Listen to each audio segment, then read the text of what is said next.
That evening, as the Harmattan winds blew dusty air through the cracks of their little room, Uzo sat beside his sleeping mother and dialed the first number for Uncle Silas. His heart pounded with each ring. It rang and rang, but no answer. Eventually, an automated voice told him the number was no longer in service. Disappointed but not defeated, Uzo tried the second number listed. He pressed the phone to his ear and listened anxiously. This time, the line connected and began to ring. Once, twice, but then it clicked to a voicemail. Uzo's hands were clammy, but he knew he might not get another chance. Taking a shaky breath, he left a message. "Uncle Silas, it's me, Uzo. Please, we need your help," he began, trying and failing to keep the tremble out of his voice. He glanced at his mother, who stirred weakly in bed, and that gave him courage to continue. "Mama Evelyn is very sick. The doctors say she needs treatment and I don't have any money left. Please, if you get this, call me back." His voice cracked as he added, "You're the only family we can turn to. I'm really scared, Uncle Silas. Mum is getting worse. Please help us.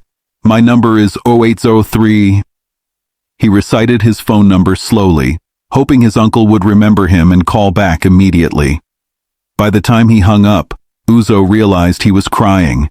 He quickly wiped his tears, not wanting his mother to wake up and see him in despair. He could only wait now, praying that the message reached Silas somehow and that his uncle would respond soon. Unbeknownst to Uzo, however, the phone number he had just called, the one he thought belonged to his Uncle Silas, was no longer Silas's at all. In a twist of fate that he could never have anticipated, the number had been reassigned over the years, and it now belonged to someone else entirely. Someone whose life was very different from their own, yet about to become inextricably linked with theirs. Miles away, in a luxurious high-rise office overlooking Victoria Island, Raymond Adewale was finishing up a long day of meetings. It had been over 17 years since he left Lagos as a heartbroken young man, and now he had returned as one of the city's most respected businessmen. At 36, Raymond was a successful CEO of a large tech company, a role he had taken on after his father stepped down. To the outside world, he seemed to have everything: wealth, influence, and a name that commanded respect. But behind the confident executive facade, Raymond often felt an emptiness that success couldn't fill. He had poured himself into work over the years, perhaps to distract from the lingering ache of the past. He never married, though he had come close once. His relationships always seemed to falter because he couldn't fully let anyone into his heart. A heart that still held the ghost of a girl he once loved, named Evelyn. On this particular evening, Raymond sat back in his leather chair after the last meeting, loosening his tie and gazing out at the Lagos skyline. The city had grown taller, busier, yet his mind drifted to memories of simpler times, walking hand in hand with a sweet, bright-eyed girl through the noisy markets and by the peaceful lagoon. He wondered, as he often did, where Evelyn was now. Did she ever think of him? Was she happy? Raymond's expression grew sorrowful as he recalled how abruptly they were torn apart. He had tried to find her when he returned from London years ago, defying his parents for the first time. But by then, Evelyn's family home was empty. Neighbors said they had moved away, no one knew where. It was as if she had vanished. Raymond feared that she might have moved on, and perhaps even married someone else. The not knowing haunted him, but he carried that burden alone. As he stood to pack his briefcase, Raymond's personal cell phone buzzed on the desk. It was an unknown number, and he had a habit of screening unfamiliar calls. Likely a stray marketing call, he thought, letting it ring. When it switched to voicemail, he ignored the notification at first. But a nagging feeling made him pause. Over the years, Raymond had developed a sharp instinct in business, and something about this, perhaps the persistence of the call or a tug of intuition, made him pick up the phone and open the voicemail inbox. The moment he heard the shaky voice on the message, Raymond froze. It was a young man, sounding desperate and frightened, asking for help. "Mama Evelyn is very sick," the voice said. Raymond's heart skipped a beat. Evelyn. That single name on the message made his blood turn cold and hot at once. He listened intently, scarcely breathing. The boy, who had called himself Uzo, spoke of doctors and no money, and pleaded for someone named Uncle Silas to help because his mother Evelyn was dying. Raymond replayed the message twice, hardly believing what he heard. Could it be his Evelyn? Evelyn, who would now be a woman in her mid-30s? Raymond sank into his chair as memories and questions swirled in his mind. Evelyn might be sick and in need. And this boy, Uzo, who was he? The way he spoke, it sounded like Evelyn was his mother. Could Evelyn have a son? The thought made Raymond's chest tighten. If Evelyn had a 17-year-old child, the timing. It coincided almost exactly with when they were together. No, that's impossible. Or is it? He wondered, his heart thumping wildly. Raymond pressed the phone to his ear again, listening for details. The boy had thought he was calling an uncle, which meant Raymond's number must have been mistaken for someone else's. The voice was youthful, earnest, and clearly terrified of losing his mother.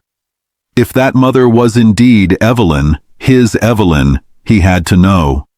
Even if it wasn't the same Evelyn, he couldn't ignore such a plea. He had the means to help, and perhaps fate had sent this to him for a reason. With a trembling hand, Raymond hit the callback option on the voicemail. As the phone rang, he realized his pulse was racing. After a few rings, a cautious, weary young voice answered, "Hello, Uncle Silas?" Raymond took a deep breath. "Hello, this is Raymond Attawale," he said gently. "I'm sorry, I'm not Silas. I think you may have left a message on my phone by accident." He heard a sharp intake of breath on the other end, and then silence. Uzo's heart dropped when he heard the voice identify as a stranger. All his hopes that his uncle had gotten the message crumbled in that instant. "Oh, I'm sorry," Uzo stammered, sounding defeated. "I must have dialed the wrong number. I'm really sorry to bother you, sir." He sounded on the verge of tears. Before Uzo could hang up, Raymond spoke quickly, compassion flooding his voice. "Wait, please. I heard your message, and it sounded urgent. You said your mother Evelyn is very sick." He paused, his voice catching slightly as he said the name Evelyn. I knew someone named Evelyn a long time ago. May I ask, what is your mother's full name?" On the other end, Uzo hesitated. His mother had always been private about their family, and he had been warned to be careful with strangers.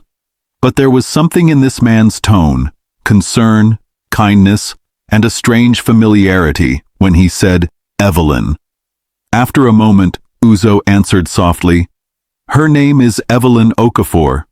He decided to also be honest about their situation. Perhaps this stranger might help in some way. "She's really sick, sir. The doctor said she needs treatment we can't afford. I was trying to reach her brother, my Uncle Silas, for help, but I guess I had the wrong number." Ashamed, he added in a whisper, "I'm sorry, I won't bother you." Raymond's head was spinning. Evelyn Okafor. It was her. It had to be his Evelyn. The surname was the same he remembered, and now everything fell into place like pieces of a puzzle. That meant Uzo was her son. His eyes welled up as he dared to ask the next question, voice unsteady. "Uzo, you said your name is Uzo. How old are you, son?" Raymond's heart pounded, bracing for the answer he both yearned for and feared. "I'm 17, sir," came the reply, sounding a bit puzzled by the question. Why do you ask?" A quiet gasp escaped Raymond. 17. The age fit exactly. Emotions surged inside him. Shock, joy, confusion, anger at not knowing sooner, guilt. He ran a hand over his face, trying to steady himself.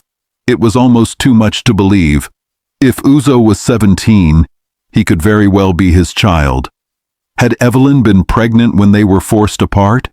If so, why hadn't she told him? Why hadn't anyone told him?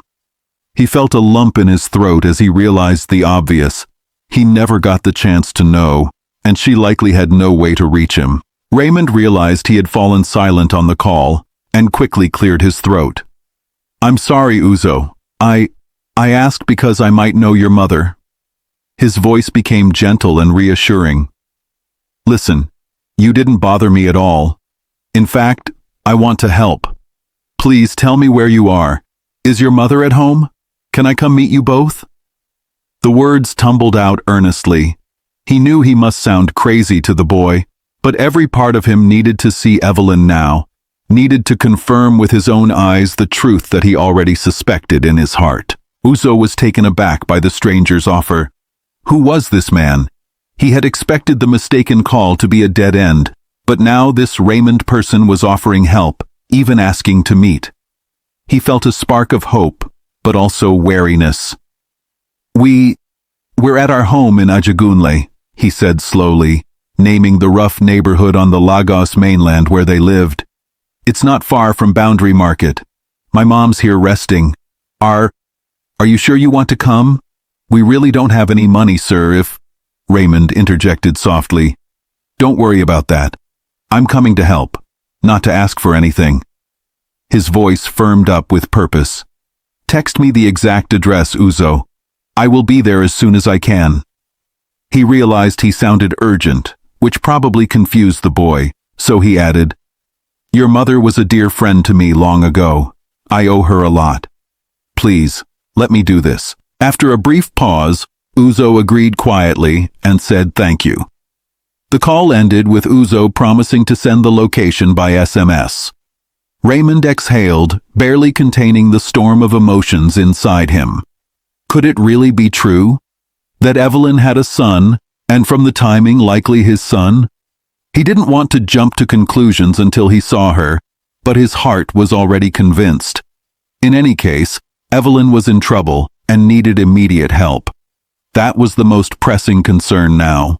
Grabbing his car keys, Raymond rushed out of the office, telling his bewildered assistant to cancel his appointments for the next day.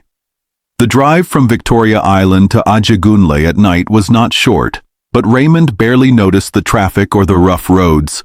His mind was wholly focused on seeing Evelyn. He navigated through the maze of crowded streets, past open sewers and clusters of little shacks and shops still flickering with kerosene lamps. The farther he went, the more memories came flooding back. The sights, sounds, even smells of the Lagos mainland neighborhoods that he hadn't visited in years. This was Evelyn's world, and once long ago it had been his world too, when he dared to love her, heedless of class and wealth.